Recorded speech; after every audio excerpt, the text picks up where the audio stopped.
La verdad que hay que esperar todavía el desenlace de esta historia, ¿no? Porque desde Palacio seguramente están moviendo sus fichas para que el ministro no se caiga, pero lo que sí se puede hacer desde hoy es proyectar la situación de lo que hay en este momento, a esta hora, y la verdad es que se ve un ministro bastante débil en el Senado.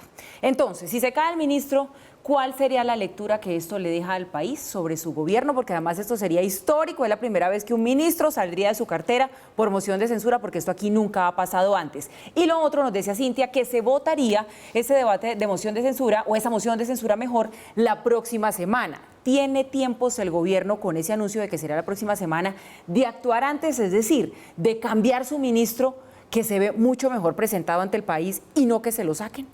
Paula, yo creo que hay que empezar por tratar de ver cuáles han sido las falencias de la política de seguridad para ver si el cambio del ministro de la Defensa los supliría o las resolvería esas falencias. Sí. Usted sabe que la lista de cosas que se le endilgan al ministro es bastante larga.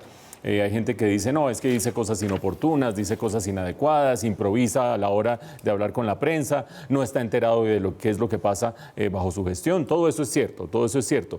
Pero de la cartera de defensa o de la política de defensa hay cosas muy preocupantes. Ustedes recordarán, la primera de ellas, yendo un poquito en el tiempo, aquella directiva que se terminó emitiendo dentro del Ejército, según la cual se terminaba premiando a aquellos militares que mostraran más bajas en conflicto. Es decir, no necesariamente vamos a neutralizar, no necesariamente vamos a mejorar la seguridad, vamos a terminar teniendo más bajas de parte del enemigo. Y eso evidentemente es un incentivo perverso. Ustedes recordarán que esa directiva fue finalmente levantada y eliminada por parte de los altos mandos del Ejército. En segundo lugar, muchos actos de corrupción. En este noticiero hemos estado reseñando los distintos actos de corrupción, han salido de sus cargos algunos de los que están involucrados, otros están siendo investigados, pero es la feria desde aquellos que estaban vendiendo permisos, cosas de ese estilo, hasta aquellos que estaban vendiendo salvoconductos para poder portar armas en el camino. Pero quizás lo más grave es que hay una combinación de elementos perversos poco efectivos. Los elementos perversos son aumento de las masacres, aumento de asesinatos selectivos, aumento o reaparición de alguna manera de ejecuciones extrajudiciales, no de otra manera se puede llamar el caso de Edimar Torres, ejecución extrajudicial, y paralelamente un aumento en la inseguridad en el país, en regiones específicamente dominadas por el narcotráfico, y en concreto está el ejemplo del Cauca. No es fácil decir que si se cae el ministro se va a resolver toda esa situación. Evidentemente en esta lista que acabo de hacer hay problemas de la cúpula, hay problemas de los altos mandos militares, hay problemas de coordinación entre las fuerzas militares y otras políticas del Estado, evidentemente, porque a las zonas que desocuparon las FARC hay que llegar con una combinación de Estado, institucionalidad, oportunidades económicas y seguridad, y no solamente con seguridad, y peor si ni siquiera se llega con seguridad. Por lo tanto, no es evidente que para que enderece el camino de seguridad del gobierno se necesita que se caiga el ministro.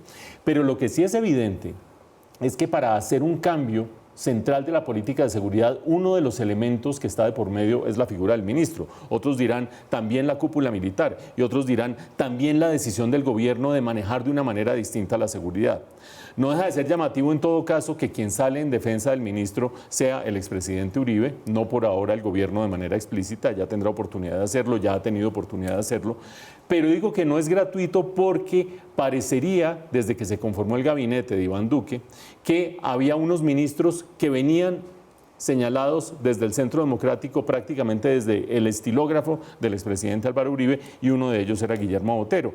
Y en esa medida Paula dice, bueno, el gobierno va a salir a defender lo que va a terminar haciendo en esta semana, seguramente defendiéndolo, porque seguramente es de esas carteras delicadas en las que el presidente Duque no tiene tanto margen de maniobra frente a su partido o frente al expresidente Álvaro Uribe.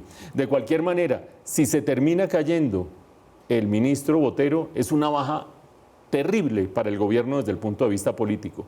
Y si no se termina cayendo, seguramente va a seguir cojeando la política de seguridad. Por lo tanto, creo que si no hay un viraje de 180 grados en la manera como se enfoca esa política de seguridad, en cualquiera de los dos casos va a salir bastante herido el gobierno.